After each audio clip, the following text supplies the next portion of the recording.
Bonjour mon ami, bonjour à toi qui m'écoute. Aujourd'hui, je voudrais te raconter une histoire vraie, celle de Jeanne.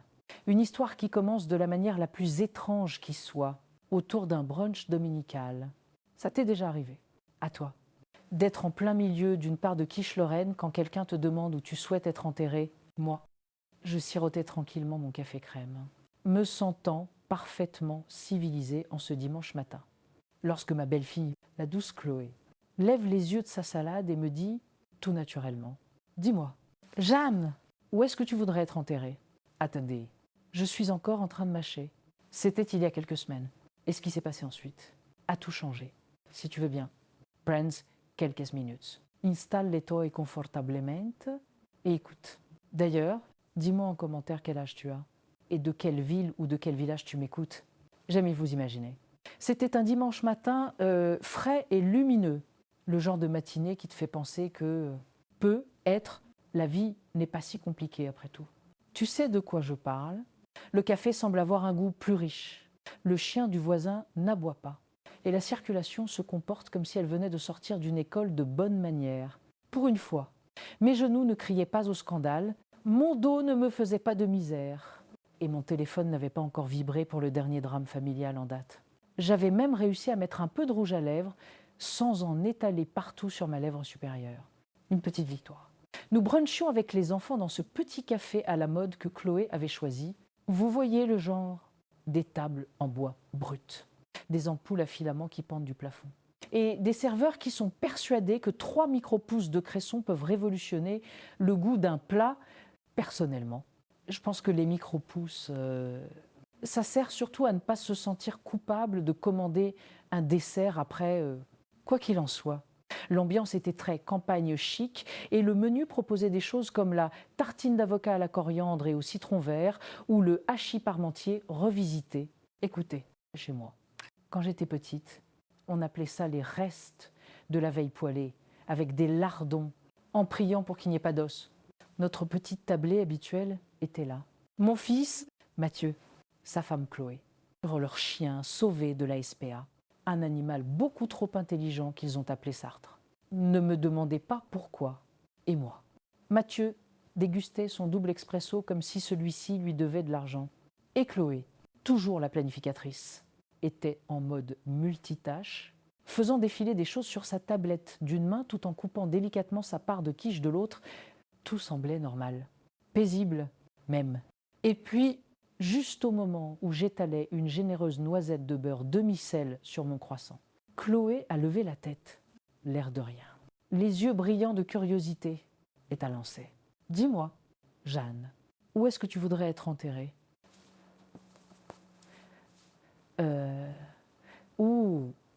La phrase a flotté au-dessus de notre table rustique comme un ballon de baudruche à moitié dégonflé lors d'un enterrement. Pendant un instant, tout s'est arrêté. Je suis restée figée, le couteau à beurre à la main, la fixant comme si elle venait de me demander si je croyais aux sirènes ou si je savais où était passé le trésor des Templiers. J'ai jeté un coup d'œil à Mathieu, qui a soudain trouvé la forme irrégulière de ces pommes de terre sautées absolument fascinantes. La pièce a légèrement tourné autour de moi. Étais-je en train de mourir sans que personne ne me l'ait dit? Avais-je l'air pâle? Était-ce un de ces signes avant-coureurs d'une crise cardiaque? Laissez-moi vous planter le décor. Il y avait un trio de jazz qui jouait doucement dans un coin à la table d'à côté. Un enfant coiffé d'un minuscule chapeau jouait à cache-cache avec un pain au chocolat. Et moi, douloureusement consciente que je venais de prendre la plus grosse bouchée de mon croissant. Je devais digérer ce qui était sans doute la question la plus bizarre que l'on m'ait posée au petit déjeuner en 63 ans d'existence. J'ai pris ce moment, mâché pensivement comme une sorte de philosophe de comptoir. Envolé, puis j'essayais de sourire. Eh bien, c'est une sacrée question à poser avant midi. Chloé cligna des yeux, confuse. Oui. Je pense juste que c'est quelque chose dont nous devrions parler. Et voilà le plus fou. Elle n'était pas morbide. Pas le moins du monde. Elle n'avait pas un sourire narquois. C'était pas non plus une de ses obligations familiales polies du genre « réglons cette corvée ». Non. Elle était sincère. Comme si elle venait de se souvenir de me demander si je préférais la mer ou la montagne pour les vacances. J'ai tout sauté. Est-ce que j'ai l'air d'être sur le point de passer l'arme à gauche? c'est l'ontoy. Non, pas du tout. Ok. Baby. Athée, elle sourit, les mains en l'air, les yeux grands ouverts. Ce n'est pas ce que je voulais dire. Tu es magnifique. Honnêtement, c'est Rousté qu'est Mathieu et moi. On en parlait et on a réalisé qu'on ne t'avait jamais posé la question. Boubouchi de Passy Sud, Kong Kong 3 Sud, J'aime beaucoup Chloé, vraiment. C'est elle qui a réussi, à elle seule, à convaincre Mathieu de trier ses déchets. Elle boit du jus de curcuma, court des semi-marathons pour le plaisir et m'envoie une carte et un cadeau pour mon anniversaire. Attends, chaque année, mais à cet instant précis. J'hésitais entre la serrer dans mes bras et lui lancer une chipolata sur son front lisse et soucieux. À la place, j'ai ri. Eh bien, bonne nouvelle, je n'ai pas encore acheté de concession. Alors si tu m'énerves aujourd'hui, je peux encore laisser des instructions pour être incinéré avec des paillettes et dispersé dans un casino de Monte-Carlo. Sartre a laissé échapper un grognement désapprobateur. Chloé a gloussé. Je suis sérieuse. Jeune, ce qu'ici, vous vous en doutez, était exactement la phrase à ne pas dire pour arranger les choses.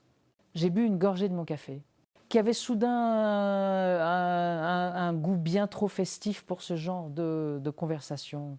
Et j'ai dit, un sourcil levé. Pourquoi est-ce qu'on discute de la mort en mangeant des œufs brouillés? Mathieu, que Dieu le bénisse pour son incapacité à gérer les émotions adultes, a finalement lâché dans un murmure.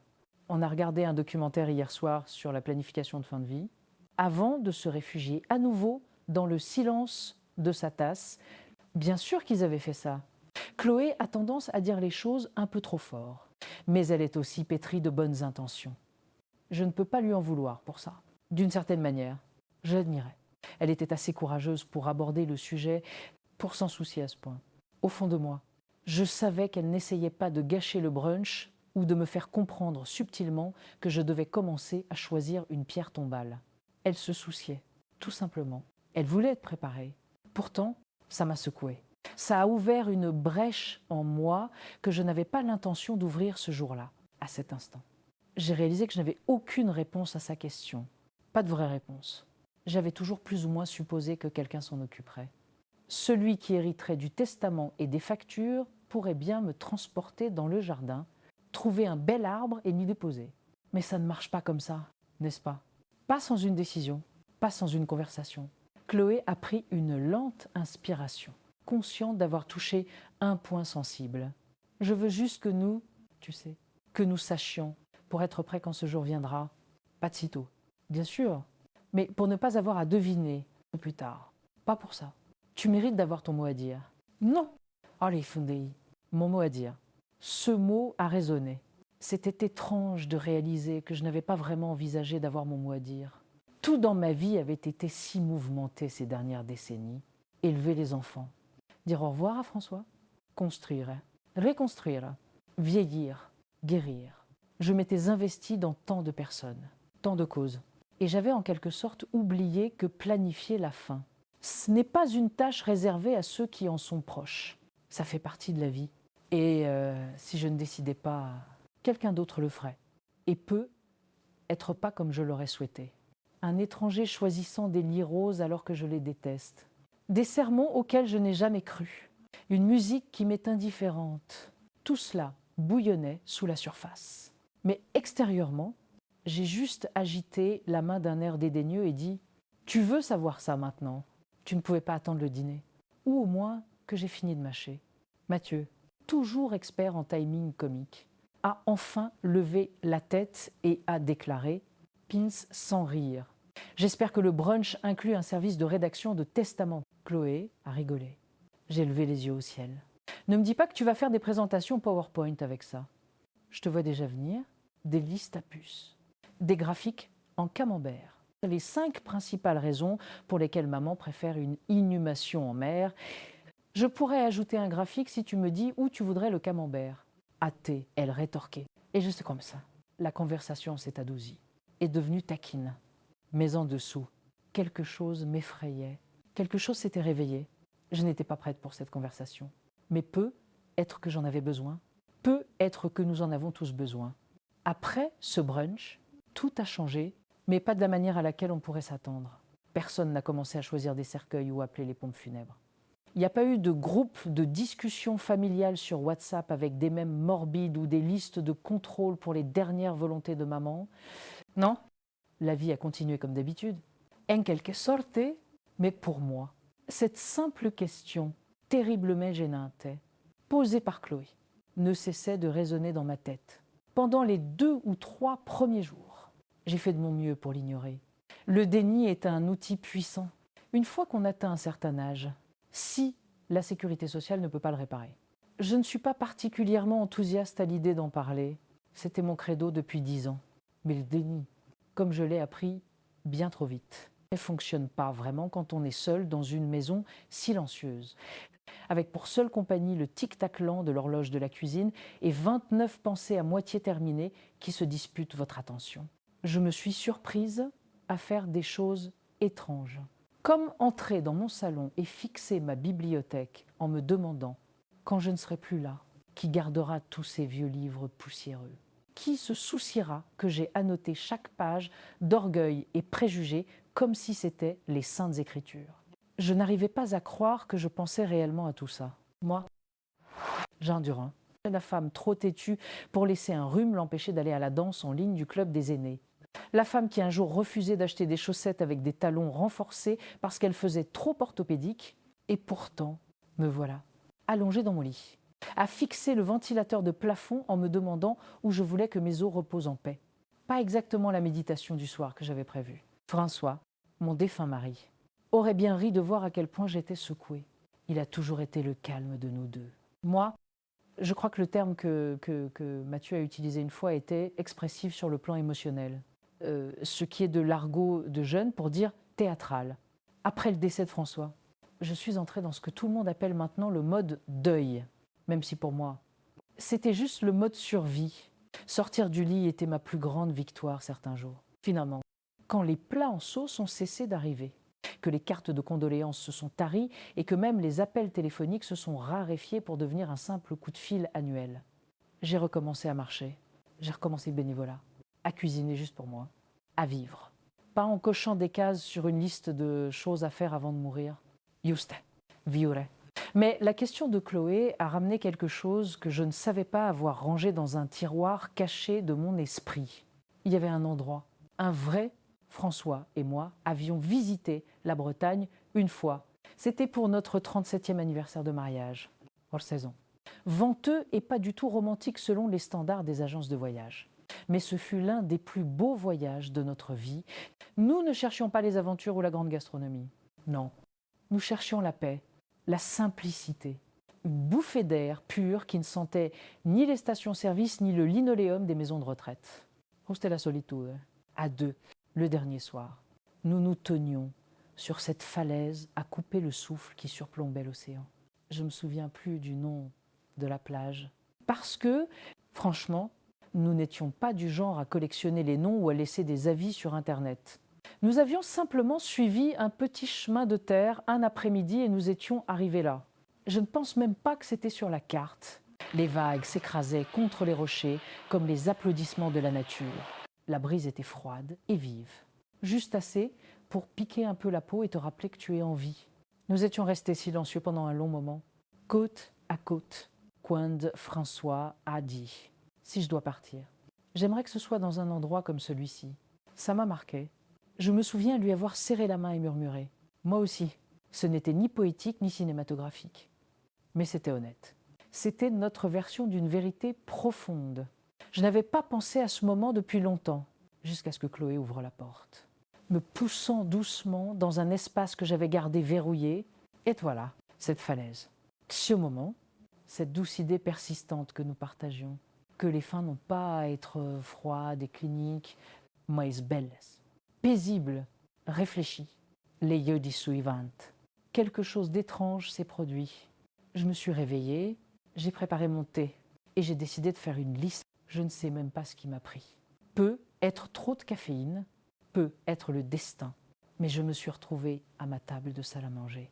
Un bloc-notes jaune devant moi, à gribouiller comme une lycéenne qui essaie de réussir son bac. Ce qui a commencé par « Où voudrais-je être enterré » s'est transformé en une véritable séance de brainstorming. Les chansons que j'aimais, les fleurs que je détestais.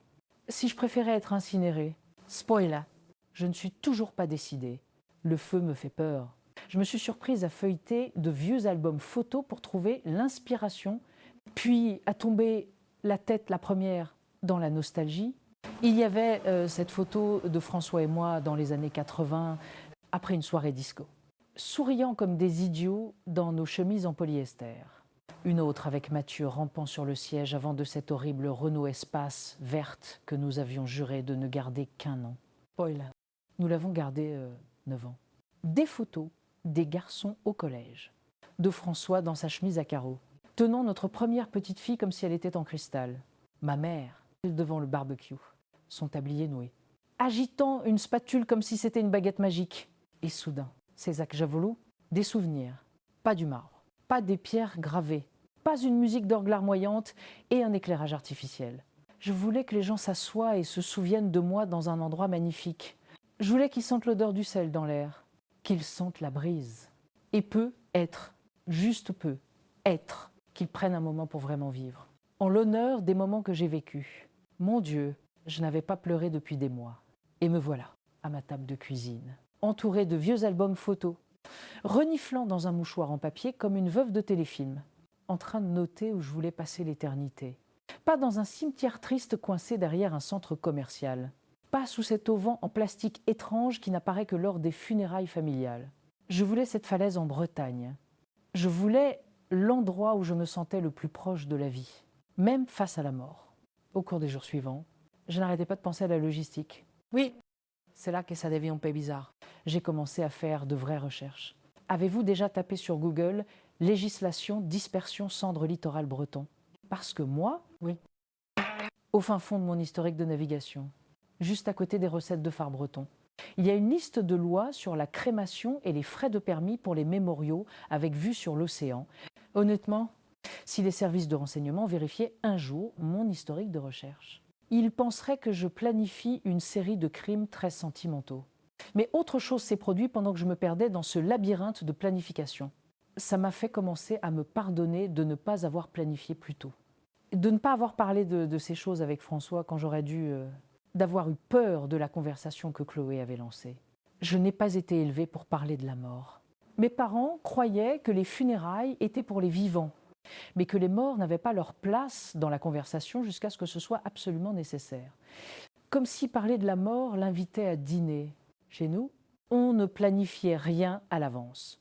Les gens mouraient, on faisait des gratins, on pleurait tous, dans des vêtements synthétiques trop serrés, et la vie continuait. Et on recommençait. Alors oui, ça a pris du temps. Mais une fois que j'ai commencé à penser à ma fin, non pas comme une ligne d'arrivée effrayante, mais comme le dernier chapitre d'une histoire que j'avais le droit d'écrire, j'ai réalisé à quel point c'était libérateur. Tout le monde n'a pas cette chance. Je me souviens avoir appelé ma meilleure amie, Chantal, et lui avoir lancé au milieu de son monologue sur sa dernière partie de Scrabble. 10, Chantal, où est-ce que tu veux être enterrée ? Elle a eu un tel hoquet que j'ai cru qu'il faudrait que je lui explique les gestes de premier secours par téléphone. Mais ensuite, elle est devenue silencieuse et a dit « Yenesa passe ». Je n'y ai jamais vraiment pensé. « Cha mangois »« Police ». Et voilà encore ce mot, angoisse. Parler de la mort rendait tout le monde nerveux. Maïsekachir. Prétendre que ça ne faisait pas partie du voyage, ça ne faisait que rendre la douleur plus difficile plus tard. Je lui ai parlé de la Bretagne. Dit François, du bloc nord Siaune.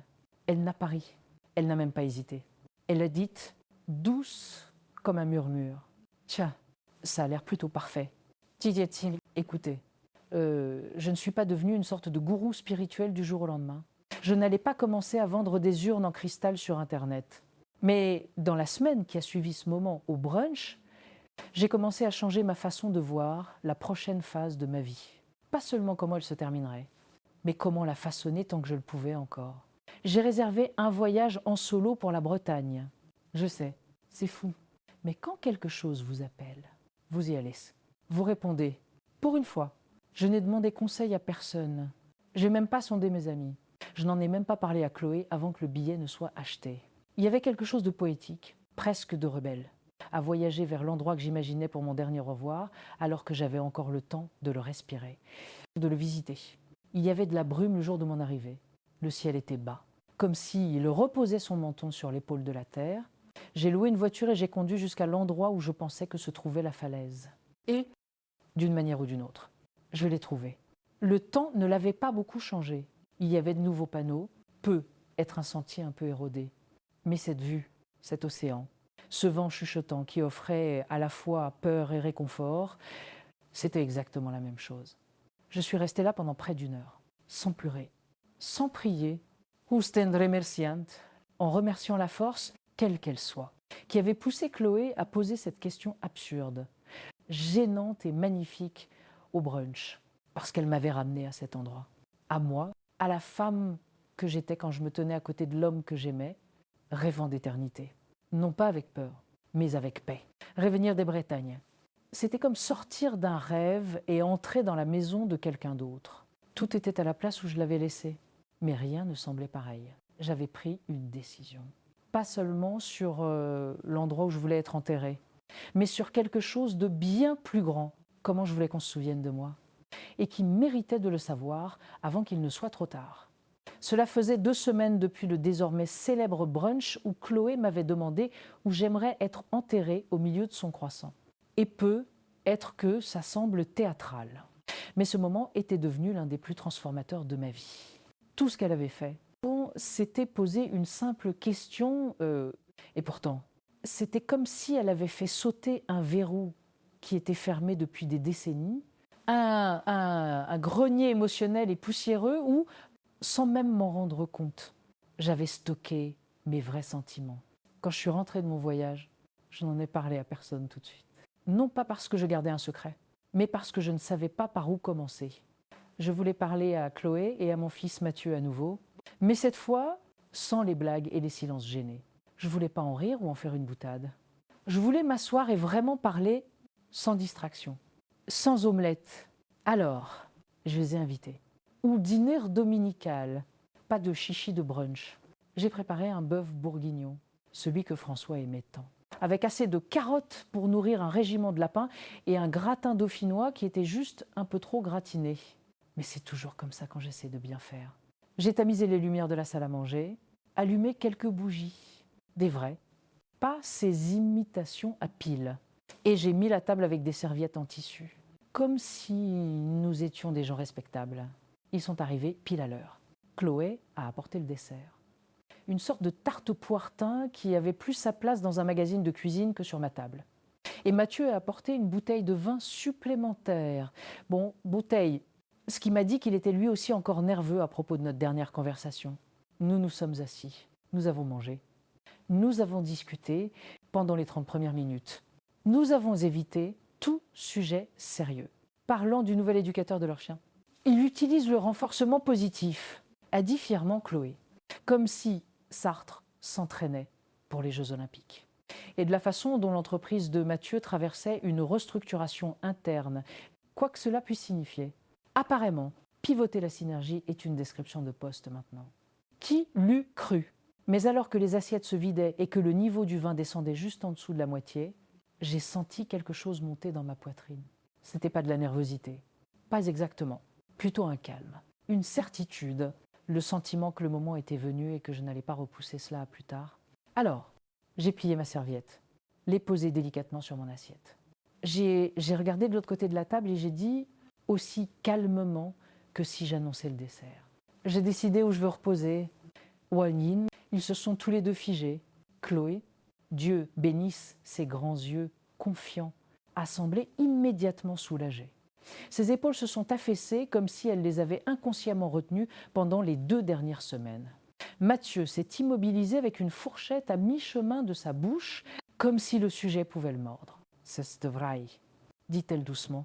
J'ai hoché la tête. En Bretagne. Mathieu cligna des yeux. La région, la Bretagne. Oh oui. Mathieu, je ne parlais pas de l'aire d'autoroute derrière un restaurant d'entreprise dans le Loiret.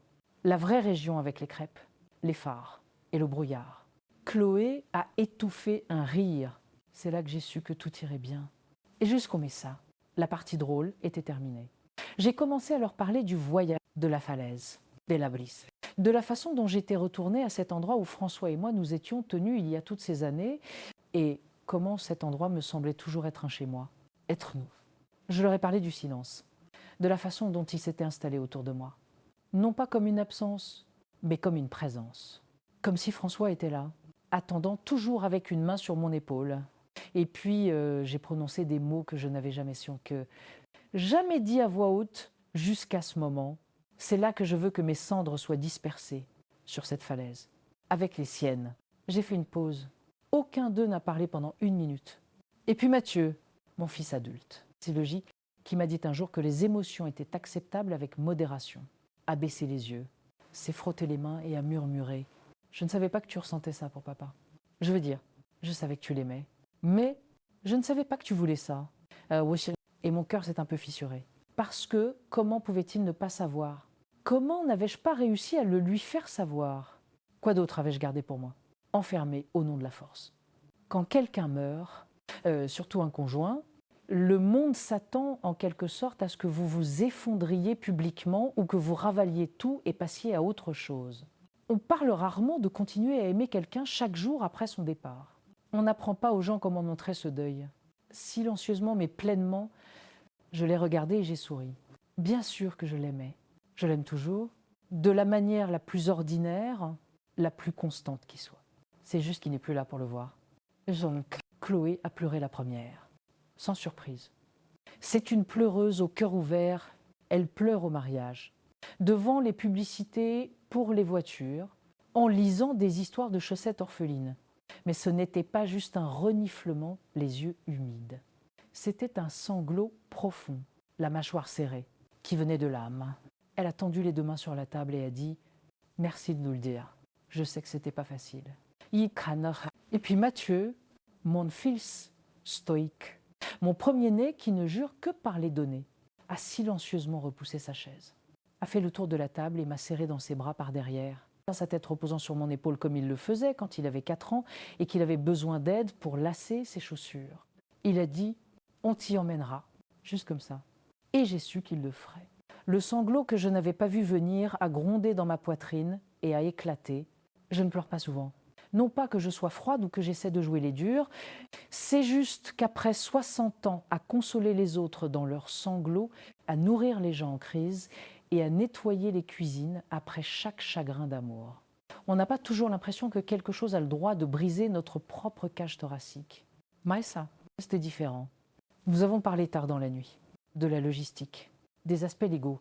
Il s'avère qu'on peut disperser des cendres en Bretagne tant qu'on ne cause pas de dommages et qu'on ne rend pas les choses bizarres. Et nous avons ri quand Chloé a dit qu'elle voulait une urne biodégradable en fibre de coco. Je lui ai dit que si elle envisageait même de me mettre dans une coque de noix de coco, ma vengeance depuis l'au-delà serait immédiate et impitoyable. Mais plus important encore, nous avons parlé du pourquoi. Pourquoi nous avons tant de mal à parler de nos souhaits avant qu'il ne soit trop tard?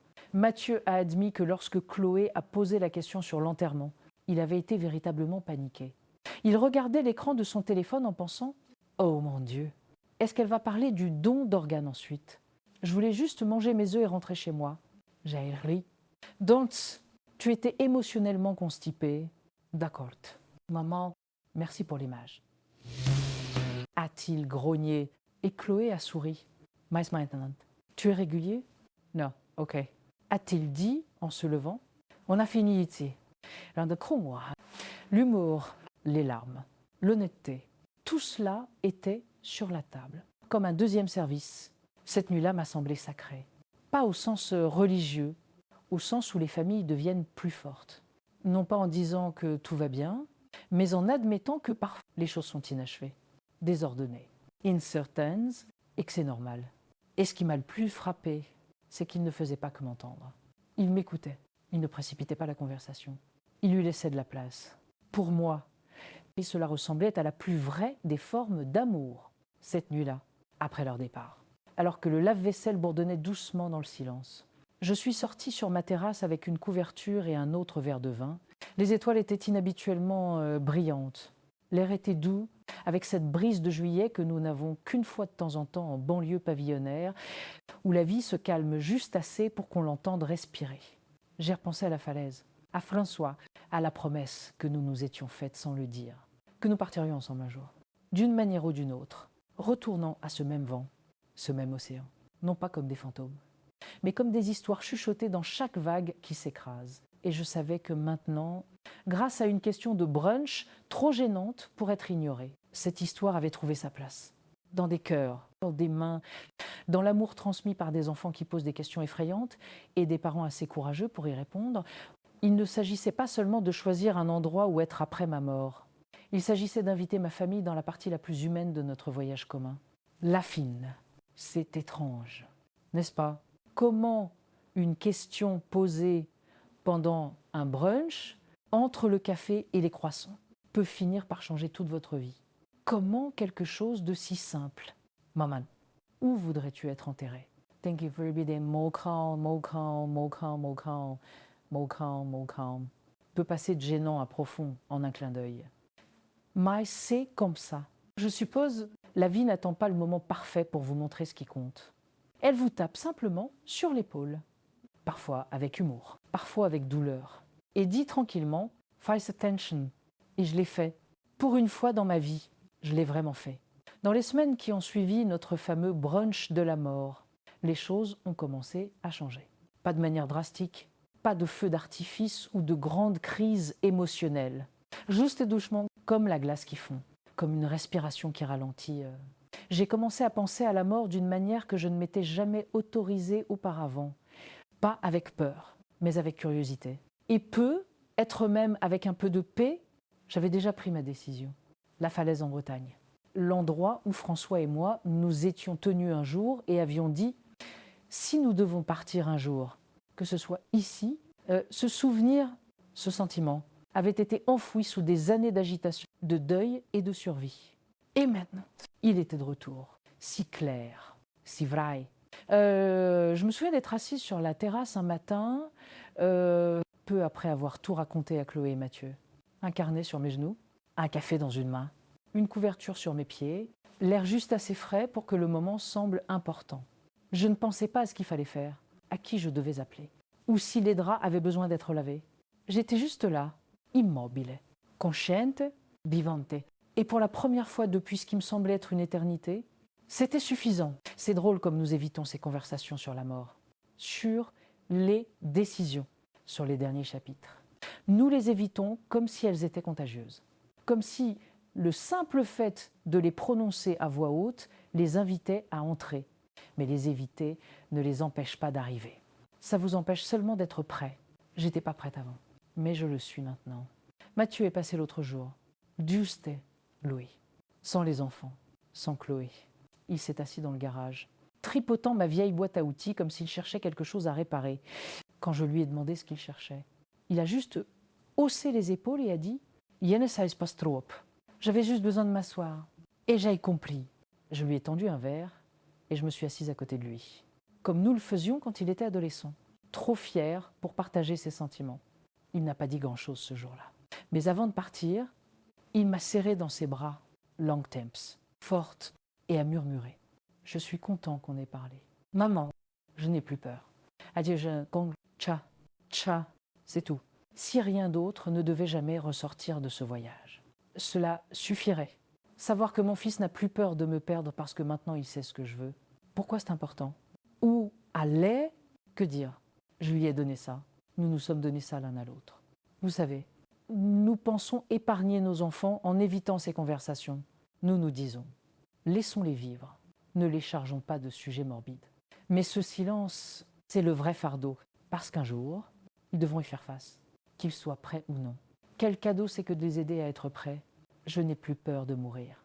C'est une phrase que je n'aurais jamais imaginé écrire ou dire, parce qu'il ne s'agit pas de la mort. Il s'agit d'un retour à un souvenir, à un lieu, à un amour si fort qu'il m'a porté longtemps après les funérailles.